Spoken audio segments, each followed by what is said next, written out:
Welcome all class 11 students. Today we'll do a chapter from your English book Hornbill, Landscape of the Soul.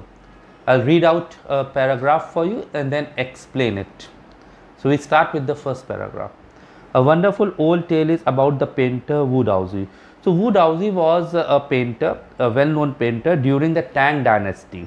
He was a Chinese painter. He is also known as Daozi. He lived in the 8th century. His last painting was a landscape commissioned by the Tang Emperor Zhongzhang. So the Tang Emperor, Tang was a dynasty, remember, and the Tang Emperor Zhongzhang commissioned means asked him, summoned him, ordered him to make a landscape for him, a painting for him. Remember here he summoned. The word summon is important because these painters and these artists, it is very hard to force them to do anything. To decorate a palace wall. So he was ordered to make a painting and decorate the palace wall. The master had hidden his work behind a screen. The master means Wu Daozi, the painter. He had hidden his work behind a screen. So only the emperor could see it, and only the emperor was allowed to see it. For a long while the emperor admired the wonderful scene.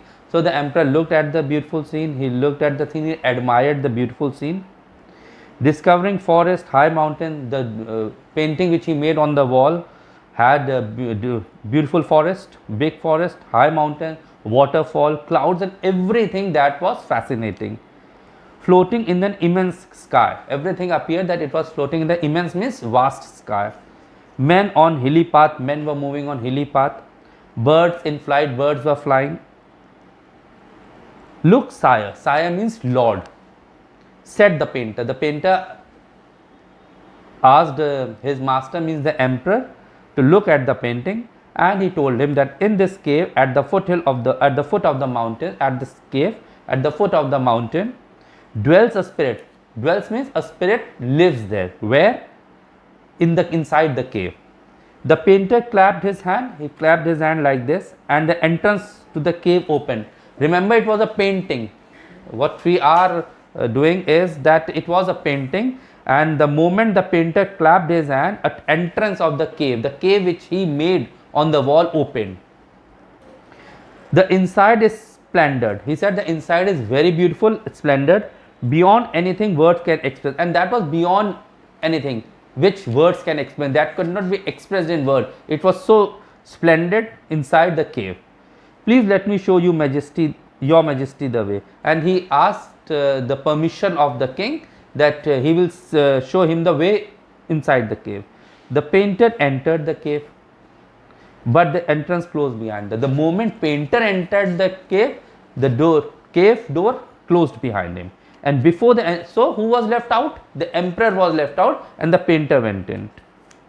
Before the astonished emperor could move or utter a word. So before the emperor was astonished. It was something he had never seen in his life. So he was astonished, and before he could move or speak a single word, the painting had vanished from the wall. The painting disappeared from the wall. So that's why it was majestic. That's why it was excellent. Not a trace, not a speck of Wu Daozi's brush was left. Brush was left means he painted the painting with the brush, and not a trace of the brush, not a trace of the painting was left on the wall. And the artist was never seen again in this world. So where did the artist go? He went inside the cave, the door closed, and he disappeared. And so what lesson do we get? What mistake did the emperor make? The emperor commissioned him, forced him to make a painting. As I told you earlier, you cannot force an artist at all. Artists work on their will and their wish. So emperor made a mistake here, and he paid for it, that he lost a famous painter of his time. So that was the first paragraph. Now we will start with the second paragraph. Now we start with the second paragraph of the story, Landscape of the Soul. Such stories, which stories? The story I have already told you in the first paragraph. The story of Wu Daozi, a famous Chinese painter who disappeared, he went inside the wall and disappeared.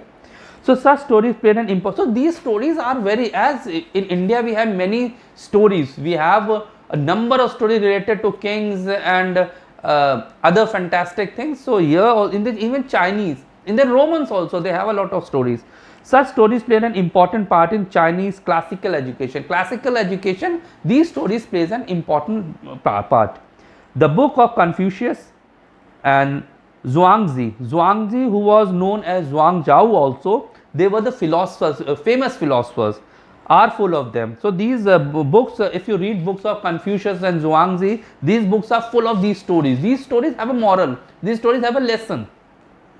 They help the master to guide his disciple in the right way. Master means the guru, master means the teacher. With the help of these stories, the teachers guided their students in a proper way. So because every story had a lesson, a moral. Beyond this anecdote are small stories with the moral, and in fact based on a real incident. They are deeply revealing of the spirit in which art was considered. So they are solving, what are they solving? They are solving the mystery of art, that how art was considered during that period. Contrast the story of or another famous one about a painter. So a contrast of this story, there is one more example about a painter who would not draw the eye of a dragon he had painted. He painted a dragon, he made only one eye. What was the reason behind not making the second eye? For fear that it would fly out of the painting. He had the fear, if he'll make the second eye, the dragon will come out of the painting and fly. With an old story from my native Flanders, Belgium, the like natives. So Flanders are the people belonging to Belgium. It's in fact it's a place there. So he had a fear that if he'll make the second eye of the dragon, it will move out of his painting, and I find most representative of Western painting, and it will take away from him a old story from my native Flanders that I find most representative of Western painting. So he thought that his story will also move to some other country, to the Western country, and that's why he was so afraid, that's why he never painted the second eye of the dragon, because it would come out of the painting and take away the story with itself to the Western part of the world. So that was the second paragraph, and now we will do the third paragraph. I have already given you two examples of two painters and the contrast between them. One was so afraid of making the second eye of the dragon, and one was daring. He made a painting, he disappeared inside the cave and never came back. So these are the two stories, and with a contrast. Now the third example.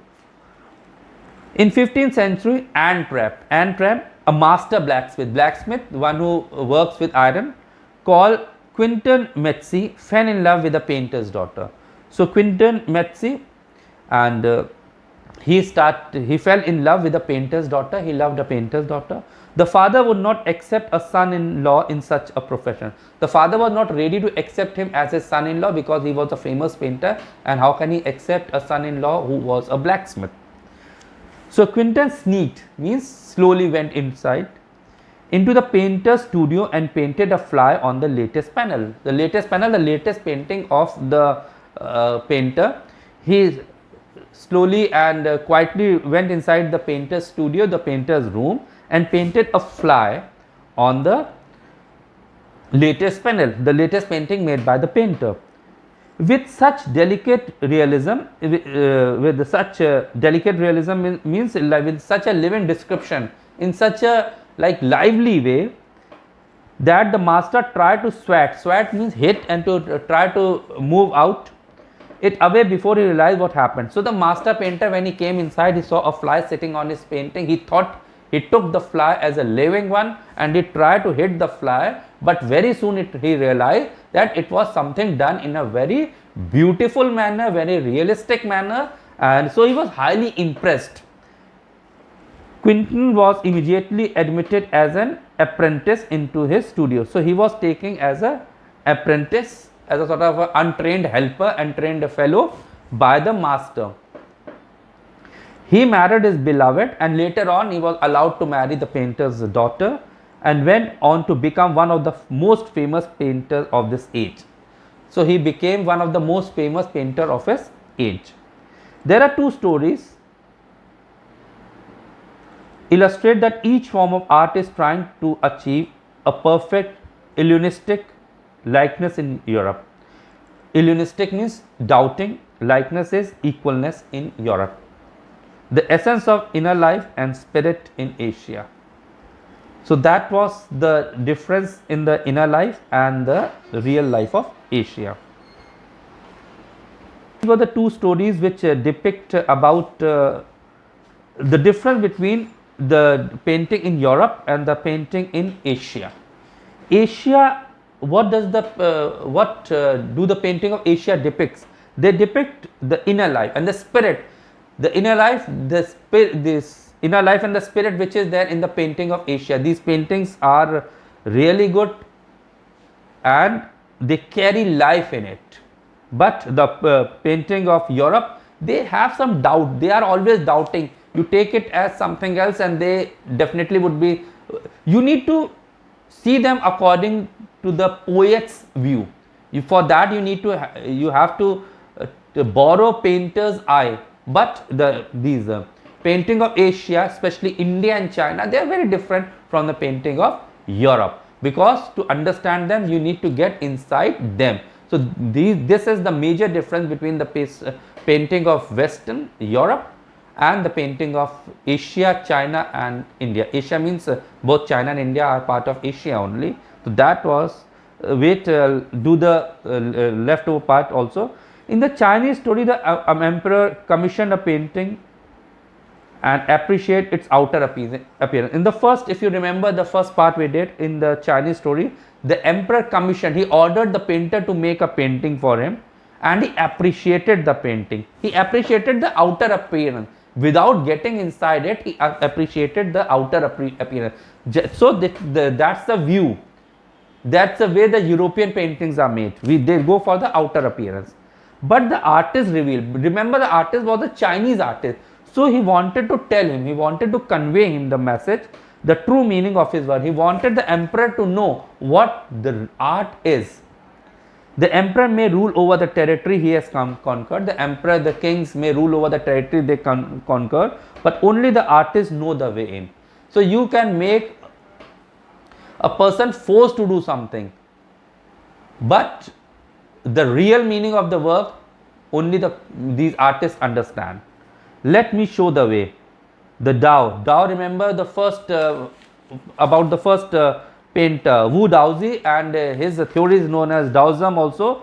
The way Dao, a word that means both the path or the method. It means path or the method and the mystery work of the universe.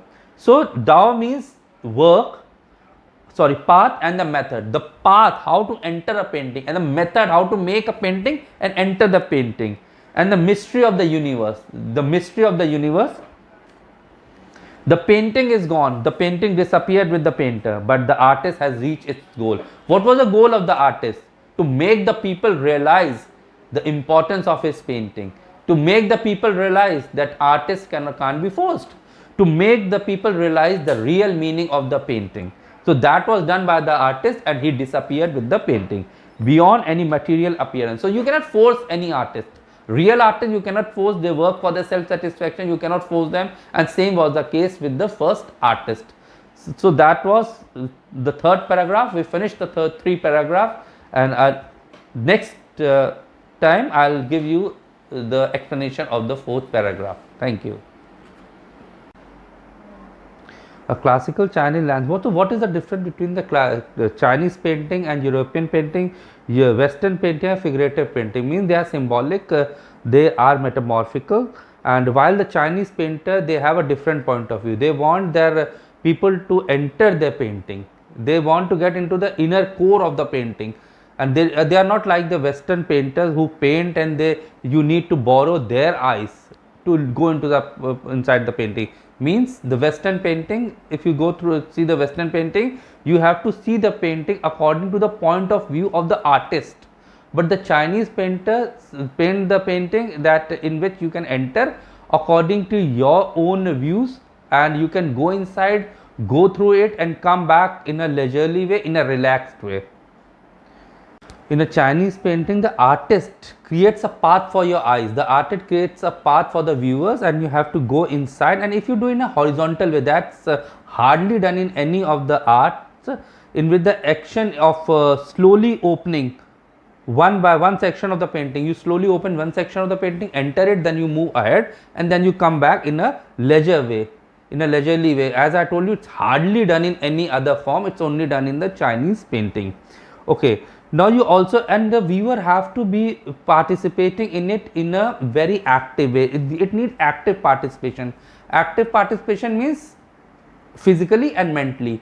Means you have to go inside, and whatever you see, whatever you view, that's important. But you have to think also. You have to understand what the painter has done. You have to understand about the painting. So you need to be present there mentally and physically. The Chinese painter does not want you to borrow his eyes. He wants you to enter his mind, not his eyes. The landscape is an inner one. Remember, it's an inner one, the inner core, the inner soul of it, a spiritual and conceptual one. So, the Chinese painter doesn't want you to borrow his eyes. He wants you to see according to your view and according to your way of thinking. So, this concept is expressed as shanshui. Shanshui literally means mountain water, which together forms the word landscape. Okay. More than two elements of an image, these represent two complementary poles. Complementary poles means making up as a whole. So, both points are required to make a whole. A male or female are required to make a whole. Reaching the Daoist view. What's the Daoist view? Daoist was a philosophical and philosophical tradition of China. Is the Daoist view, and to see what's the view? The view is to see things from the choral view. Means even the minute views you have to see. This is the Daoist view. Asked the permission of the king that he will show him the way inside the cave. The painter entered the cave, but the entrance closed behind them. The moment painter entered the cave, the cave door closed behind him. And before so who was left out? The emperor was left out, and the painter went in. Before the astonished emperor could move or utter a word. So before the emperor was astonished, it was something he had never seen in his life. So he was astonished, and before he could move or speak a single word, the painting had vanished from the wall. The painting disappeared from the wall. So that's why it was majestic, that's why it was excellent. Not a trace, not a speck of Wu Daozi's brush was left. Brush was left means he painted the painting with the brush, and not a trace of the brush, not a trace of the painting was left on the wall. And the artist was never seen again in this world. So where did the artist go? He went inside the cave, the door closed, and he disappeared. And so what lesson do we get? What mistake did the emperor make? The emperor commissioned him, forced him to make a painting. As I told you earlier, you cannot force an artist at all. Artists work on their will and their wish. So emperor made a mistake here, and he paid for it, that he lost a famous painter of his time. So that was the first paragraph. Now we will start with the second paragraph. Now we start with the second paragraph of the story, Landscape of the Soul. Such stories, which stories? The story I have already told you in the first paragraph, the story of Wu Daozi, a famous Chinese painter who disappeared, he went inside the wall and disappeared. So such stories played an important. So these stories are as in India we have many stories. We have a number of stories related to kings and other fantastic things. So here even Chinese, in the Romans also they have a lot of stories. Such stories played an important part in Chinese classical education. Classical education, these stories plays an important part. The book of Confucius and Zhuangzi, who was known as Zhuangzhou also, they were the philosophers, famous philosophers, are full of them. So these books, if you read books of Confucius and Zhuangzi, these books are full of these stories. These stories have a moral, these stories have a lesson. They help the master to guide his disciple in the right way. Master means the guru, master means the teacher. With the help of these stories, the teachers guided their students in a proper way. So because every story had a lesson. According to the Daoist view, the mountain is yang, masculine, reaching vertical towards heaven. It is moving up and it's reaching towards heaven. It's stable. Male, masculine is stable, warm, it's warm, and dry in the sun, means hard working. While the water is yin, water is considered as yin. It's horizontal, resting on the earth. Fluid, fluid means tender, moist and cool. Cool is the nature. So the interaction of you, the receptive, receptive is capable of receiving something. So the interaction of yin, the receptive, remember yin is receptive, feminine aspect of a universal energy. So yin is capable of receiving something, and its counterpart, counterpart is the other important, either of the two important parts is yang. So yin, the feminine, and yang, the active and the masculine part, is a course of fundamental notion of Daoism. So this is a fundamental, the basic idea of Daoism. What is often overlooked, and the thing which we often overlook when we start talking about masculine and feminine, is the void. The third element is also present, the middle void. The middle void, where the interaction takes place, is called the middle void, the emptiness. Masculine and feminine, in between it's empty, that is the void, which where the interaction takes place. Compared with the yogic practice of pranayama, when we breathe in, we retain, then we breathe out. Breathe in and breathe out, and what is in between of it? Where we sustain, we retain, is the void. Okay, and that is very important. The middle void is, remember, the middle void is very essential. Nothing can happen without the importance of the white unpainted space in Chinese landscape. So you will find the same in the Chinese landscape. This is unpainted. This doesn't have any color, because it is null, it is void, it has emptiness. And so this void is the place where man finds a fundamental role. The human being, the man, plays a fundamental role at this place, in that space between heaven and, this is the space, as I told you, between heaven and earth, between two poles, heaven and earth. This space is which is a void, and man have to play an important role. He becomes the kandal, means a means to convey, of communication between both poles of the universe. One pole is heaven and one pole is earth, and who is required to communicate in between is man. His presence is essential if it is only suggested, though it is only suggested because the earth is full of, when we talk about the lofty and the big hills, human being stands nowhere, but still his presence is very important. And as Francois Chain was a Chinese born French philosopher and the writer. He also expressed as the eye of human being, as the eye of the landscape. Why? Because man is the eye of the landscape, because he is the center of everything, center of earth, center of everything.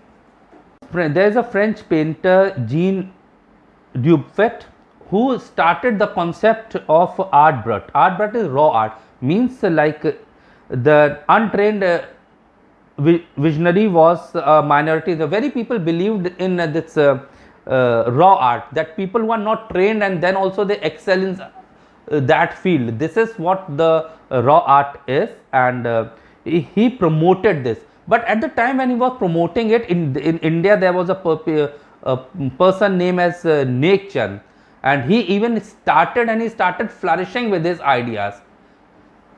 Years ago, Nek Chand cleared a little patch of jungle. He made a garden there, which he made with stone and recycled material, and later on that garden, still we know that garden as the rock garden of Chandigarh. It's a well known and a famous garden. So remember, Nek Chand was not an artist, a born artist at all, but he was a raw artist, and he used his raw art in such a splendid way, in such a good way, that he is known throughout the world now. So the notion, means the idea of art brut or raw art, was a work that were in a raw state. They were in a raw state as regards culture and artistic influence. When you talk about culture and artistic things, these were things in a raw form. Anything and everything from a tin to a sink to a broken down car would be a material of work for someone. So these things which were made by nature, in fact he used many things which were useless for people, and he made the beautiful rock garden in Chandigarh, and he got a lot of a number of awards, and he's a well famous person. And what the finally what he said at the end, the biggest achievement, the biggest reward is walking through the garden and seeing people enjoy my creation, Nielsen says. So for the biggest reward for him was he was not satisfied with the awards and the honor that was given to him. His biggest satisfaction was when he saw people walking through the garden and enjoying his creation. So that was this chapter. Thank you.